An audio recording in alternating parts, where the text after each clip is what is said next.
కాశ్మీర్లో ఆర్టికల్ 370/35 రద్దు తర్వాత అనేక మార్పులు చేసుకొచ్చారు. ఈ మార్పుల్లో ప్రధానమైనటువంటి అంశం ఏంటంటే పారిశ్రామిక విప్లవం అక్కడికి తీసుకొచ్చేటటువంటి ప్రయత్నం చేయడం. ఎస్పెషల్లీ ఆ ప్రాంతంలో షాపింగ్ మాల్స్ లాంటి నిర్మాణం జరిగినాయి. ఇప్పుడు థియేటర్లు ఎంటీ కూడా నడుస్తున్నాయి. ఒక ఎంటర్టైన్మెంట్ హబ్గా మారింది, టూరిజం హబ్గా మారింది.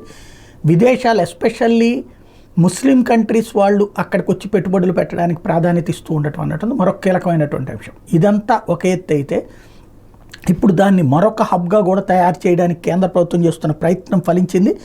4,500 కోట్ల రూపాయలతో 3,000 మెగావాట్ల గ్రీన్ ఎనర్జీ పరిశ్రమని స్థాపించడానికి గ్రుయు సంస్థ ముందుకొచ్చింది.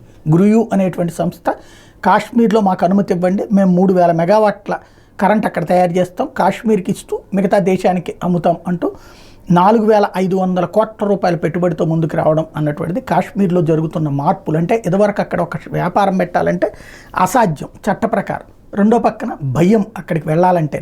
అట్లాంటిది ఇప్పుడు భారీ ఎత్తున బారులు తీరుతున్నటువంటి రోజులకి సజీవ సాక్ష్యం.